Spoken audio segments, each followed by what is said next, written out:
হরিবল নাম জানাই আমাদের পিতামাতা শ্রী যুগল চরণে, যাদের অশেষ করুণায় আজ আমরা মানুষ রূপে এই ধরায় এসেছি।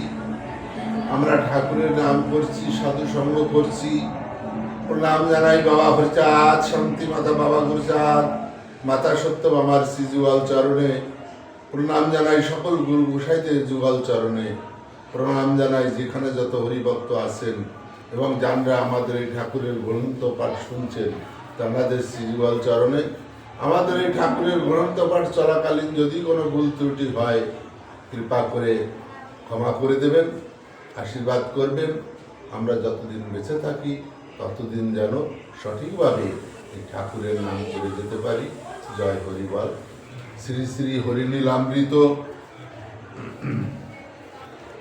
130 পৃষ্ঠা, রাউত খামারবাসী দশরথ ভক্তের উপাখ্যান।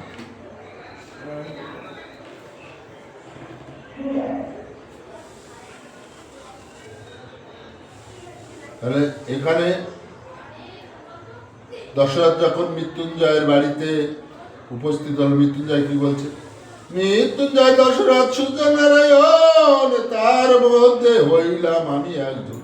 হইছে দশরথ হর্ষিত মনে, বলল বাসা আমার যে মেরেছে জবনে।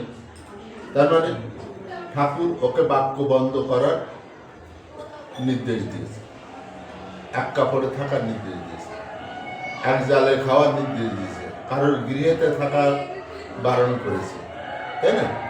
তাহলে কেউ যদি রাস্তা দিয়ে চলে বা কোথাও যে বসে থাকে, হঠাৎ যে সে তাকে বিভিন্ন রকম ভেবে তার উপর অত্যাচার করতে পারে, তা সেইভাবে দশরথ তো মুখে বলতে পারছে না আমি কে বা কি বা কেন এই ভাব ধরেছি। হ্যাঁ, ওই জন্যই লোকে উল্টোটা ভেবে ওর প্রতি অত্যাচার করছে। মৃত্যুঞ্জয় জিজ্ঞাসিল কেমনে মারিল, হাসিয়া হাসিয়া সাধু কইতে লাগিল, ঠাকুরের কথায় আছে কথা না কহিবি, অযাচক বৃত্তি দ্বারা জীবন রাখিবি। আইসপাড়া যুধিষ্ঠির বিশ্বাস ভবনে উপস্থিত হইলাম দিবায় অবসনে, বাক্য বন্ধ প্রভু আজ্ঞা, কথা নাহি বলি, পাগল বলিয়া সবে হাতে দেয় তালি। এখন ওই যে যখন ও ওখানে এসছে, কিন্তু ওখানে ঠাকুর বাক্য বন্ধ করে দিতে, এখন ওই সবাই এখন পাগল পাগল করে ওর পিছনে না, ঠিক আছে? রাখালে জিজ্ঞাসা করে আসিয়া নিকটে, কথা নাই বলি তারা সবে মারে। রাখাল বলবে, তারা কাছে এসে কথা বলে, ও কোনো কথা বলে, তখন পাগল ভেবে তারা ইট দিয়ে প্রহার করে।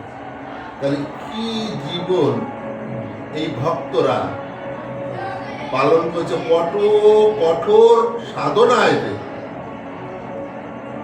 মানুষ মারছে, ই করছে, তবু মুখ দিয়ে বাক্য বার হচ্ছে না, যেহেতু ঠাকুর বাক্য বন্ধ করে দিয়েছে।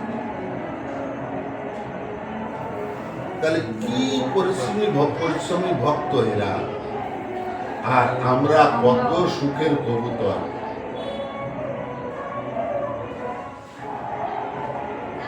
আমি তো অন্তত একজন হরি নামক মতুয়া নামক কলঙ্ক। এখন তোমরা কে কি জানি না, আমার তো মনে হয় আমি একজন মতুয়া নামের কলঙ্ক। তবু মতুয়াদের সঙ্গে চলি, মতুয়ার নাম করি, মতুয়া হওয়ার চেষ্টা করছি। আমি তো বলি যে মতুয়া লিখতে মর একটা কানির জায়গায় এখনো পৌঁছে, মতুয়া তো দূরের। তাই এই চলতে চলতে একদিন যদি হয়, এই আশা নিয়েই মতুয়া মাতে ঘোরা। রাখালের যন্ত্রণা হইবে অস্থির, আমাকে দেখিতে পায় সেই যুধিষ্ঠির। রাখালে তাড়িয়া দিয়া মরে ডেকে লয়, তিনি কন এ এখন পাগল তো নয়। এই যুধিষ্ঠির ওই রাখালদের তাড়িয়ে দিয়েছে, যেখানে ওনাকে মারছে, তাড়িয়ে দিয়ে দশরথকে ডেকে নিয়েছে। দশরথের ভাবটাপ দেখে যুধিষ্ঠির বুঝতে পারছে এ তো পাগল না, পাগলের বাপ দ্বারা আলাদা। দেখবা পাগল সাজা একরকম আর অরিজিনাল পাগল একরকম, দুইজনের ভিতর তফাৎ আছে। তো এইটা যুধিষ্ঠির বুঝতে পারছে। তখন যুধিষ্ঠির বলছে না, এ তো পাগল না। সেখানে ছিল রামকুমারের ভগিনী নড়াইল নিবাসী ভবানী নামিনী। তিনি কন আমি চিনি, পাগল নহে তো, মোদের ওরা কান্দি ঠাকুরের ভক্ত। এই যে ভবানী, ভবানী একজন ভালো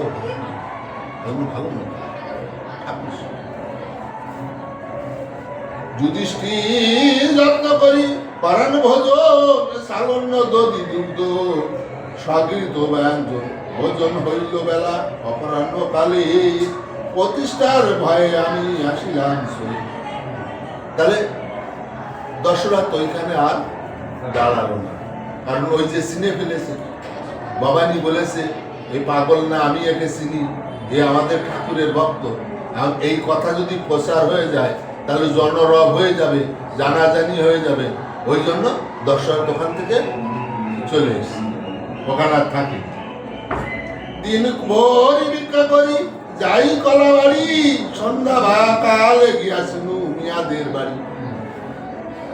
ঠাকুরের বাক্য আছে গৃহে যেতে মানা, মিয়াদের বাড়িতে কাছারিয়া একখানা। সেই বাড়ি যখন হইনু অধিষ্ঠান, মিয়ারা সকলে বলে এলো মিয়া যান। মানে ও তো সেই চুলদাড়ি কাটা সব বন্ধ, তাই না? তাহলে ঠাকুর বলেছে তুমি কারোর গৃহে রাত কাটাতে পারো, ঠিক আছে, ঘরের ভিতর রাত কাটাতে পারো। তা ও তখন এক মুসলিম বাড়িতে গেছে, মুসলমানের বাড়িতে। তো ওর ওই চেহারা দেখে তারা ভাবছে এক মিয়া যান, এ আমাদেরই একজন সহজাত। তাহারা বলিছে কাছারিতে বসে এসে, আমি বসে রইলাম খেড়ে পালা পাশে। যখন ওই মিয়ারা বলছে তোমরা এই কাছারি, তুমি এই কাছারিতে এসে বসো, কিন্তু ওর ঘরে গৃহে যেতে মানে।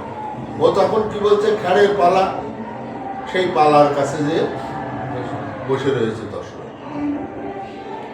মিয়ারা সকলে এসে শুধায় আমায়, বাড়ি কোথা তব বলো যাইবে কোথায়। হরি বল, হরি বলে আজকে এই পর্যন্ত থাক, জয় গুরু।